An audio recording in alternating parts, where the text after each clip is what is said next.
Hello guys, welcome back to our YouTube channel UG commerce guide. तो आज हम पढ़ेंगे chapter number 2 elements of cost and classification. Elements of cost यानी कि एक प्रोडक्ट की कॉस्ट जो है वो किन किन एलिमेंट से मिलकर बनी हुई होती है। वो एलिमेंट्स ये 3 होते हैं। पहला मटेरियल कॉस्ट, दूसरा लेबर कॉस्ट, तीसरा अदर एक्सपेंसेस। तो सबसे पहले हमारे पास आता है मटेरियल कॉस्ट। तो मटेरियल कॉस्ट क्या होती है? एक फिनिश्ड गुड्स बनाने के लिए जितनी भी वस्तुओं की हमें ज़रूरत पड़ती है उन सभी की कॉस्ट को मटेरियल कॉस्ट कहते हैं। यानी एक फिनिश्ड गुड्स बनाने के लिए हम जितने भी प्रोडक्ट्स का यूज़ करते हैं उन सभी की कॉस्ट को मटेरियल कॉस्ट कहा जाता है। सामग्री जो होती है हमारे पास, जो मटेरियल है, वो कच्चा माल भी हो सकता है या फिर उत्पादित वस्तु के रूप में हो सकती है। उत्पादित वस्तु यानी कि किसी दूसरी कंपनी ने उसका प्रोडक्शन किया है, वो फिनिश्ड गुड्स भी हो सकता है और कच्चा माल भी हो सकता है। फॉर एग्जांपल, एक कपड़े की फैक्ट्री में कपास जो होता है वो कच्चे माल के रूप में यूज़ होता है, लेकिन जब रेडीमेड कपड़े की फैक्ट्री में कपड़ा जो है वो कच्चे माल के रूप में यूज़ होता है। जो कपड़ा इस फैक्ट्री में फिनिश्ड गुड्स है वो इस फैक्ट्री में, रेडीमेड कपड़े की फैक्ट्री में कच्चा माल है। तो यानी कि एक सामग्री जो है वो कच्चा माल भी हो सकती है और उत्पादित वस्तु के रूप में हो सकती है। तो हमारे पास मटेरियल कॉस्ट जो है वो 2 टाइप्स की होती है। पहला डायरेक्ट मटेरियल, दूसरा इनडायरेक्ट मटेरियल। डायरेक्ट मटेरियल कौन सा होता है? जो स्पेशली उसी प्रोडक्ट को बनाने के लिए ख़रीदा जाता है, उसको डायरेक्ट मटेरियल कहते हैं। फॉर एग्जांपल, फर्नीचर में लकड़ी का यूज़ होता है तो वो स्पेशली उसी के लिए ख़रीदी जाती है। पेन के लिए प्लास्टिक खरीदा जाता है, किताबों में कागज़। ये जो है डायरेक्ट मटेरियल हो गया। इनडायरेक्ट मटेरियल क्या होता है?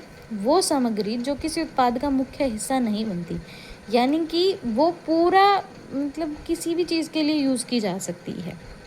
अप्रत्यक्ष सामग्री को निर्मित वस्तु में स्पष्ट रूप से देखा नहीं जा सकता, जैसे फर्नीचर में फेविकोल, किताब की जिल्द में गोंद आदि।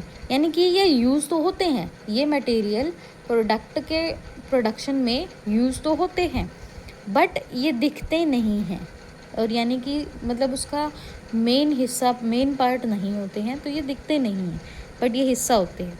तो इनडायरेक्ट मटेरियल होता है। ठीक है, फिर आता है लेबर कॉस्ट। लेबर कॉस्ट जो हमने प्रोडक्ट की प्रोडक्शन करने के लिए जितने भी लेबर का यूज़ किया, उनकी जो पारिश्रमिक होती है, यानी कि उनको जो हम सैलरी देते हैं, उसकी कॉस्ट को हम लेबर कॉस्ट कहते हैं। लेबर कॉस्ट मजदूरी, वेतन, बोनस, कमीशन आदि हो सकता है। ये सैलरी देते हैं हम, तो ये लेबर कॉस्ट हो सकती है हमारी।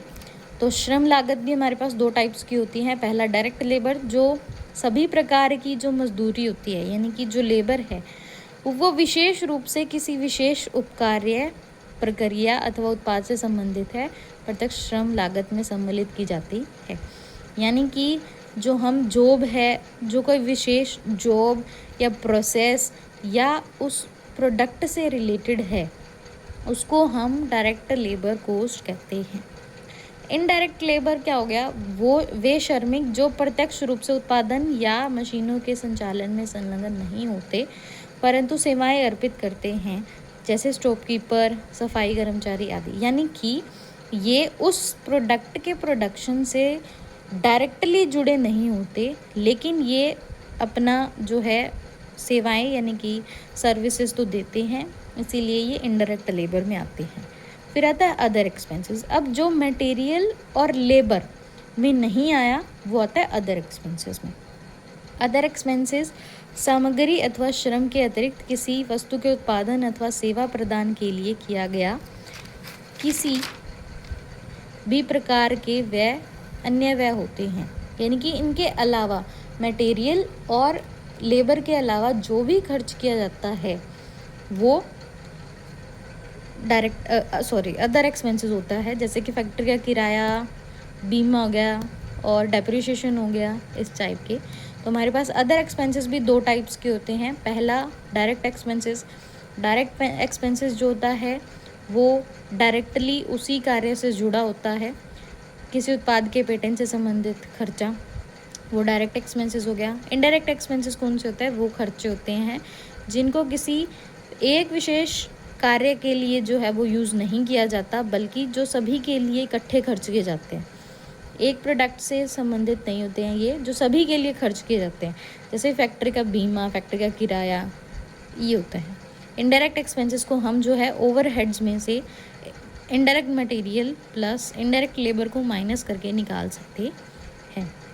ठीक है, तो अब हमारे पास यहाँ टॉपिक है ओवरहेड्स। तो ओवरहेड्स क्या होता है कि इनडायरेक्ट मटेरियल, इनडायरेक्ट लेबर और इनडायरेक्ट एक्सपेंसेस के टोटल को हम जो है ओवरहेड्स कहते हैं। इन तीनों के इनडायरेक्ट को हम जो है ओवरहेड्स कहते हैं। अब काम के अनुसार, कार्य के अनुसार हमारे पास जो है ओवरहेड्स के टाइप्स होते हैं। ये होते हैं वर्क के अकॉर्डिंग, यानी कि आपकी फैक्ट्री है, ऑफिस है, सेलिंग, डिस्ट्रीब्यूशन, क्या क्या काम होता है उसके अकॉर्डिंग ये डिस्ट्रीब्यूशन है। सबसे पहला फैक्ट्री ओवरहेड्स, जो फैक्ट्री से रिलेटेड होते हैं, जो वस्तु के उत्पादन अथवा कार्य के संचालन के लिए किए जाते हैं। यानी कि ऑब्वियसली फैक्ट्री में उत्पादन होता है, तो जो वस्तु के उत्पादन से रिलेटेड खर्चे होते हैं वो फैक्ट्री ओवरहेड्स में आते हैं। जैसे कि फैक्ट्री का किराया, लेबर, जो हमने परचेज़ किया, कुछ सफाई व्यय, वो वाले। ऑफिस ओवरहेड्स जो है वो ऑफिस से रिलेटेड होंगे। कार्यालय यानी कि ऑफिस या मैनेजमेंट से रिलेटेड खर्चे ऑफिस ओवरहेड्स में आते हैं, जैसे कि सैलरी हो गया या डायरेक्टर्स की फ़ीस हो गई, कानूनी व्यय, बैंक व्यय आदि। फिर सेलिंग एंड डिस्ट्रीब्यूशन ओवरहेड्स। अब वो खर्चे जो सेल करने के लिए, यानी कि जो सेल को बढ़ाने के लिए या सेल को बनाए रखने के लिए किए जाते हैं। और डिस्ट्रीब्यूशन यानी कि माल को कंज्यूमर के स्थान पर पहुंचाने के लिए किए जाते हैं ये। जैसे कि अब हमने डिस्काउंट दे दिया, डिस्काउंट क्यों दिया जाता है? ताकि हम अपनी सेल्स बढ़ा सकें, कस्टमर को अट्रैक्ट कर सकें। अब कैश डिस्काउंट क्यों दिया जाता है? ताकि कस्टमर जो है वो पेमेंट जल्दी कर दे, कैश में कर दे, इसलिए दिया जाता है। नमूने के वह एडवर्टाइजमेंट करनी पड़ती है हमें, डिलीवरी के चार्जेस, वो डिस्ट्रीब्यूशन ओवरहेड्स होता है। तो ये हमारे पास ओवरहेड्स कार्य के अनुसार 3 टाइप्स के होते हैं: factory overheads, office overheads, selling and distribution overheads. उसके बाद हमारे पास आता है कंपोनेंट्स ऑफ टोटल कॉस्ट, यानी कि एक टोटल कॉस्ट के कंपोनेंट्स क्या क्या होते हैं। अब विभिन्न तत्वों के संयोग से कुल लागत का निर्माण होता है। टोटल कॉस्ट इन सभी कॉस्ट से मिलकर बनी होती है। सबसे पहला आता है प्राइम कॉस्ट। प्राइम कॉस्ट क्या होता है? Direct material cost, direct labour cost और डायरेक्ट एक्सपेंसेस का टोटल होता है प्राइम कॉस्ट। इसे डायरेक्ट कॉस्ट या बेसिक कॉस्ट भी कहा जाता है। इसमें तीनों ये आते हैं डायरेक्ट। फिर फैक्ट्री कॉस्ट क्या हो गया? फैक्ट्री कॉस्ट क्या आएगा? प्राइम कॉस्ट में अगर हम फैक्ट्री ओवरहेड्स को जोड़ दे तो फैक्ट्री कॉस्ट आ जाएगा। अब ऑफिस कॉस्ट कैसे आएगा? फैक्ट्री कॉस्ट में हम जब ऑफिस ओवरहेड्स को जोड़ देंगे तो ऑफिस कॉस्ट आ जाएगा। सेलिंग कॉस्ट या टोटल कॉस्ट, टोटल कॉस्ट में कैसे निकाल सकते हैं हम? जब ऑफिस कॉस्ट में सेलिंग ओवरहेड्स को जो है जोड़ देंगे तो वो सेलिंग कॉस्ट या टोटल कॉस्ट आ जाएगी। फिर सेलिंग प्राइस या सेल्स कैसे आ जाएगी? जब हम टोटल कॉस्ट में प्रॉफिट को जोड़ देंगे तो हमारे पास सेलिंग प्राइस आ जाएगी। तो ये हमारे पास टोटल कॉस्ट के कंपोनेंट्स हैं। यहाँ तक है, यहाँ तक ये तो सेल्स का है, ये इसके कंपोनेंट्स हैं। ठीक है, ये आपको पता होना चाहिए कि प्राइम कॉस्ट क्या होती है। फिर ये प्रॉफिट की कैलकुलेशन से रिलेटेड है। सबसे पहला है कि भाई हम प्रॉफिट को कैसे कैलकुलेट कर सकते हैं। तो ये हमारे पास 3 मेथड आएंगे। सबसे पहला है profit as a percentage of cost, यानी कि जब आपको प्रॉफिट जो है वो कॉस्ट पर निकालना हो और आपको टोटल कॉस्ट जो है वो दी गई हो। कॉस्ट पर आपको निकालना है प्रॉफिट और टोटल कॉस्ट आपको दी गई है, तो cost into profit percentage divide by 100। अगर आपके पास एग्जांपल है ये, अगर आपको कॉस्ट दी गई है 3 लाख और प्रॉफिट है उस पर 25% ऑन कॉस्ट, तो आप सीधा भी निकाल सकते हो इसका। 3 लाख का 25% कितना होगा? 75,000 हो जाएगा। ठीक है। फिर दूसरा मेथड है profit as a percentage on selling price, यानी कि सेल्स पर अगर आपको दिया गया है और टोटल कॉस्ट गिवन है। अगर प्रॉफिट का परसेंटेज सेल्स पर है और आपको टोटल कॉस्ट दी गई है तो आप कैसे निकाल सकते हो? यानी कि सेल्स नहीं दी गई है, टोटल कॉस्ट दी गई है, लेकिन प्रॉफिट का परसेंटेज जो है वो किस पे है, सेलिंग प्राइस पे है। तो फॉर्मूला क्या होगा, कॉस्ट इंटू प्रॉफिट, कॉस्ट पे प्रॉफिट का परसेंटेज 100 माइनस प्रॉफिट। अब ये 100 हमने क्यों किया, माइनस क्यों किया, क्योंकि ये 100 जो है वो हमारा क्या है, कॉस्ट है। अब प्रॉफिट इसमें इंक्लूडेड नहीं होना चाहिए, लेकिन हमारे पास दे रखा है तो इसमें इंक्लूडेड है, तो हमें कॉस्ट पे निकालना है। सेलिंग प्राइस पे दिया हुआ है तो हमें तो कॉस्ट पे निकालना है। तो प्रॉफिट कितना हो जाएगा, 25% ऑन कॉस्ट, तो 3 lakh into 25, 100 minus 25 which is 1 lakh divide by 75, 1 lakh हमारा क्या गया, प्रॉफिट आ गया। This is profit as a percentage on selling price. उसके बाद हमारे पास तीसरा मेथड है इसी का ही, profit as a percentage on cost when sales are given.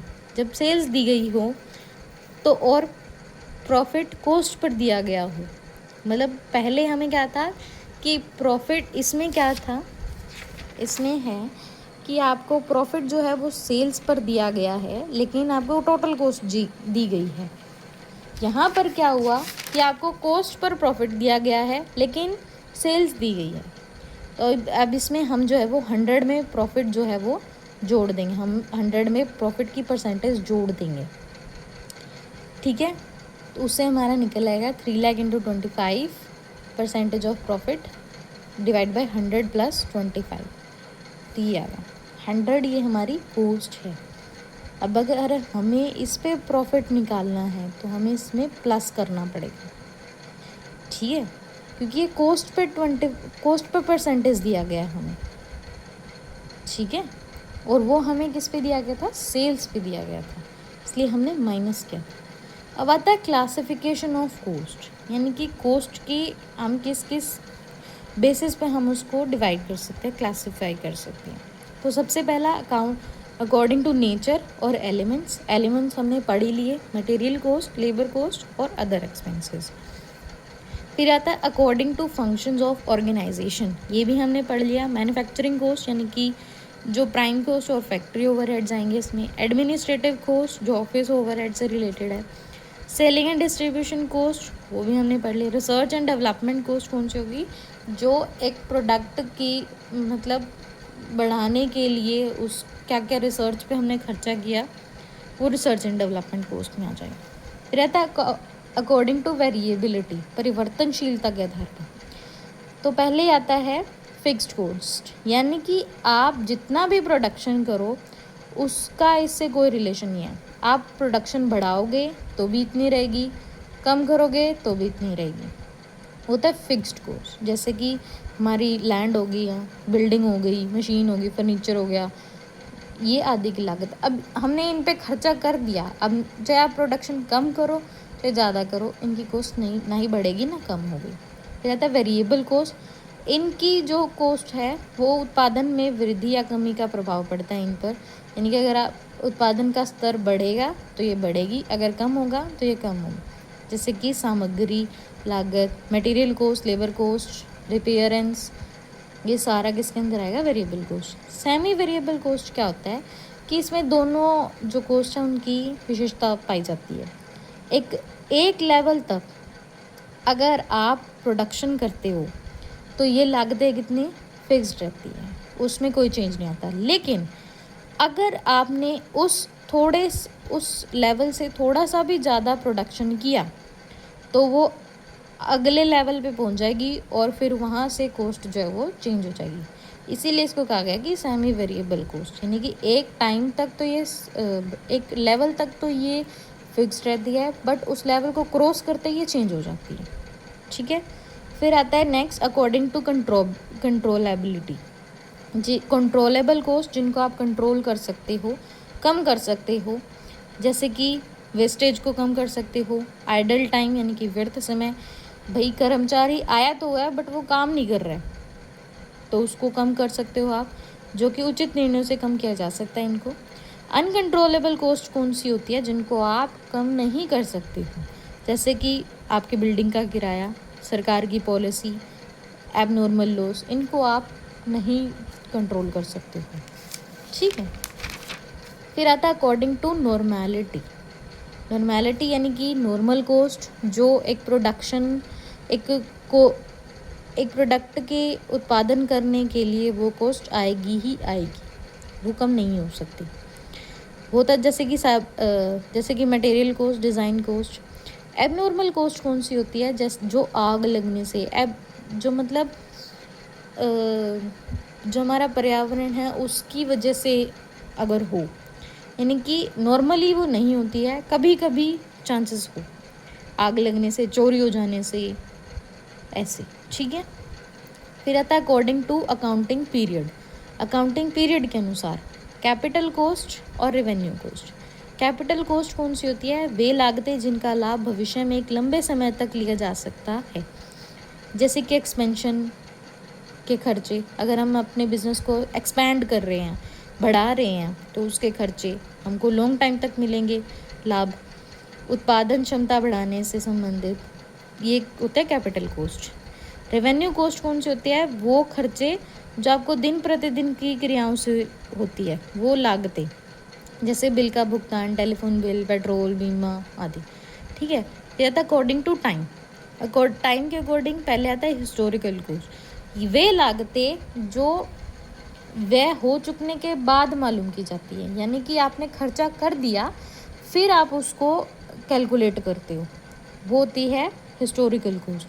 तथा उत्पादन की कुल लागत व प्रति इकाई लागत की गणना की जाती है बाद में, ठीक है।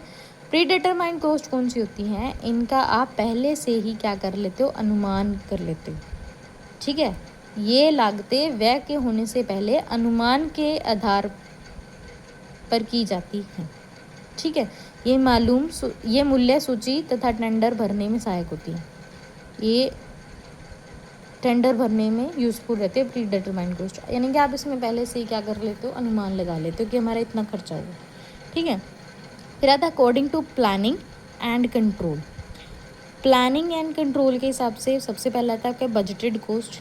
बजट कोस्ट वो होती है जिसमें व्यवसाय के विभिन्न क्षेत्रों में होने वाली लागत का अनुमान लगाया जाता है। आप पहले से ही बजट बना लेते हो कि हमें इसमें इतना खर्चा करना है, इसमें इतना खर्चा करना है, इसमें इतना है होना चाहिए, ठीक है। जैसे कि मटेरियल का बजट, लेबर का बजट, ऐसे।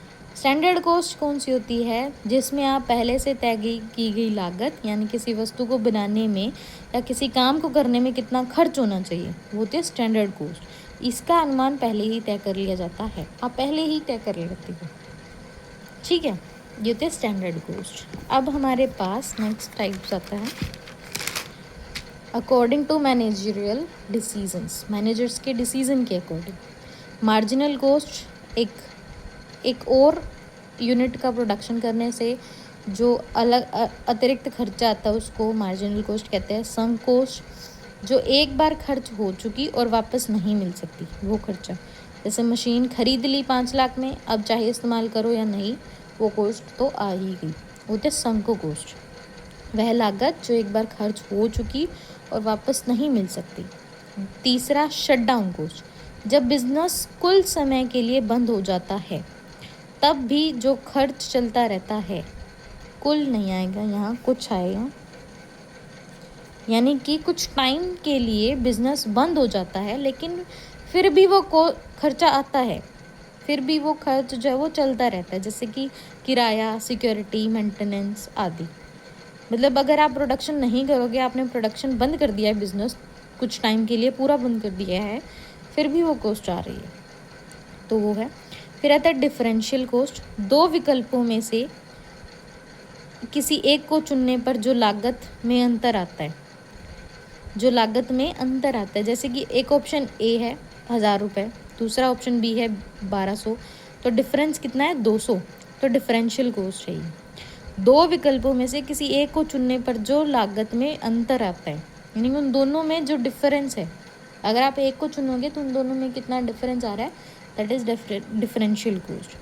फिर है आउट ऑफ पॉकेट कोस्ट, वो खर्च जो वास्तव में जेब से तुरंत भुगतान करना पड़ता है, जैसे कि लेबर देना, कच्चा माल खरीदना आदि, यानी कि कैश में जिसका पेमेंट कर रहे हो आप, उसको आउट ऑफ पॉकेट कोस्ट कहते हैं। तुरंत भुगतान खर्चा मतलब जो खर्च है उसका तुरंत भुगतान करना, that is out of pocket cost. ठीक है। फिर है इम्प्यूटेड कोस्ट। इम्प्यूटेड खर्च कौन से होते हैं? वो ये वास्तविक खर्चा नहीं होता, मतलब आपका खर्चा नहीं होता ये, बट आप इसको मानते हो।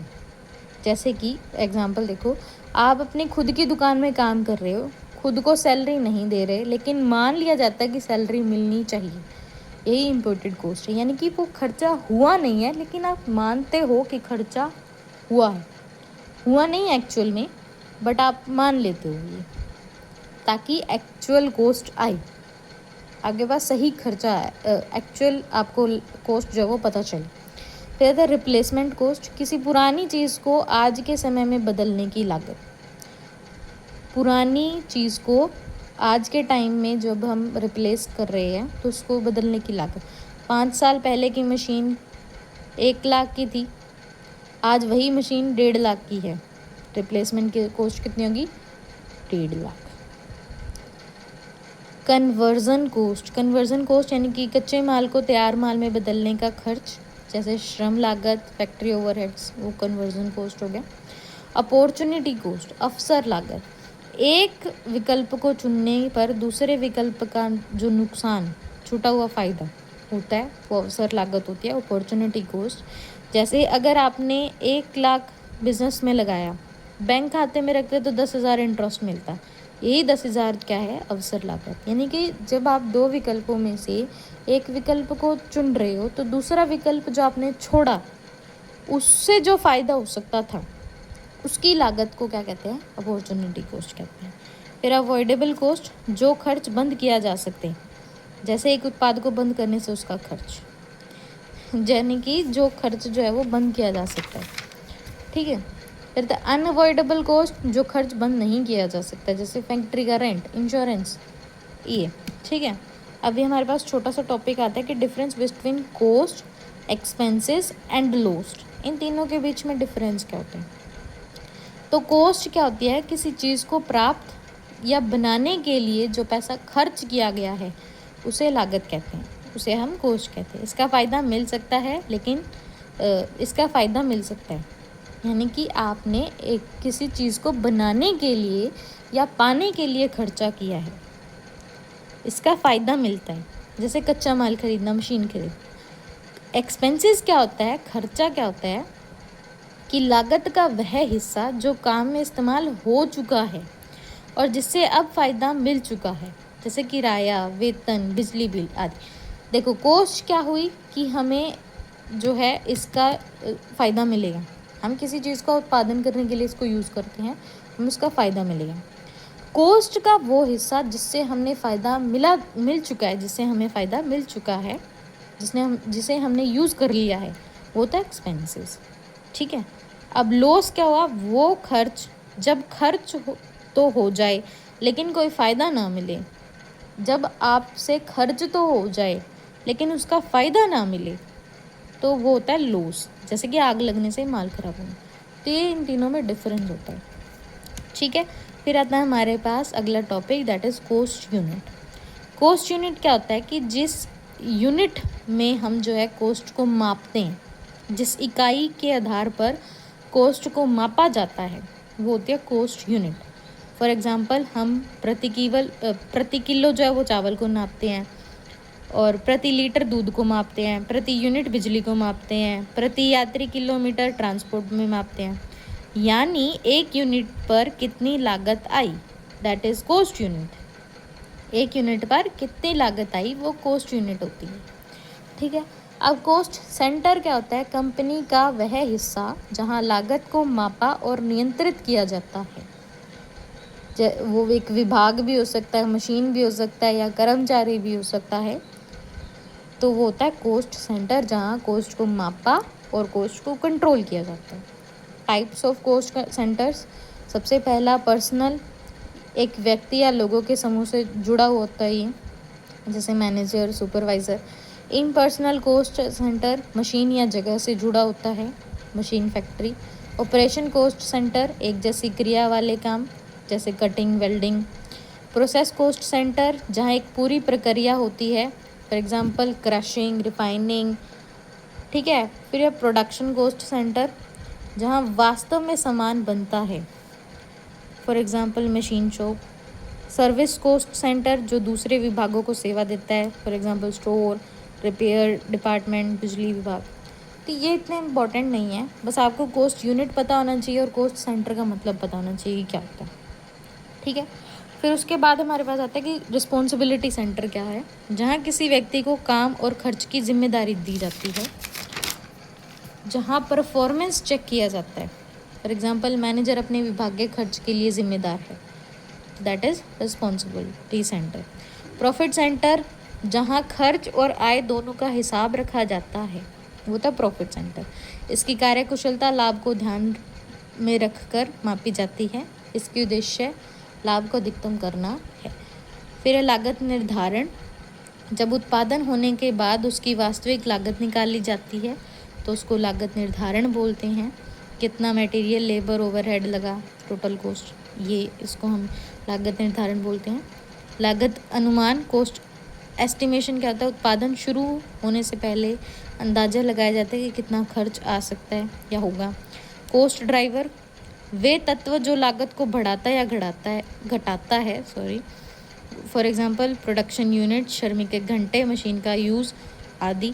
ये लागत संवाहक, यानी कि ये वो एलिमेंट्स हैं जो कॉस्ट को बढ़ाते या घटाते हैं, इनकी वजह से कॉस्ट बढ़ती या कम होती है। वहन लागत, कैरिंग कॉस्ट कौन सी होती है, जो माल को स्टोर रखने की लागत होती है, यानी कि माल को स्टोर किया जाता है तो उसकी जो कॉस्ट होती है उसको हम कैरिंग कॉस्ट कहते हैं।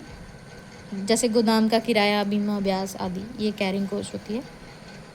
और फिर आता है ऑर्डरिंग कॉस्ट, एक सामान मंगाने में होने वाला खर्च, वो ऑर्डरिंग कॉस्ट होता है। जैसे फ़ोन खर्च, संवहन, कागजी काम, ये होता है ordering cost. Idle facility cost, बेकार सुविधा लागत, जब मशीन संसाधन खाली पड़े रहते हैं तब भी खर्च होता है, वो होता है आइडल फैसिलिटी कॉस्ट। जैसे मशीन बेकार है लेकिन डेप्रिसिएशन चल रहा है। एडिड वैल्यू, जब किसी वस्तु सेवा का मूल्य बढ़ जाता है, कच्चा माल, तैयार प्रोडक्ट, वैल्यू बढ़ गई ना उसकी, जब उसका मूल्य बढ़ जाता है यानी कि उसकी वैल्यू बढ़ जाती है। अर्जेंट कॉस्ट, जो तुरंत खर्चा करना पड़ता है। पोस्टपोनेबल कॉस्ट, जो हम खर्चा बाद में कर सकते हैं बिना काम पर असर पड़े, जैसे ऑफिस पेंटिंग बाद में करना। रिप्रोडक्शन कॉस्ट, किसी चीज़ को फिर से बनाने की लागत। ट्रेनिंग कॉस्ट, कर्मचारियों को प्रशिक्षण देने में होने वाला खर्च। तो ये हमारी कॉस्ट है। ये छोटे छोटे टॉपिक्स हैं जो हमें मतलब पता होना चाहिए। हो सकता है 2 नंबर के क्वेश्चन में आ जाए, बट इनका आपको मतलब पता होना चाहिए, ठीक है। तो ये था हमारा second chapter, elements and classification of cost. तो थैंक यू गाइस। आपको जो भी प्रॉब्लम फेस हो रही हो प्लीज़ कमेंट्स में बताएं। Thank you.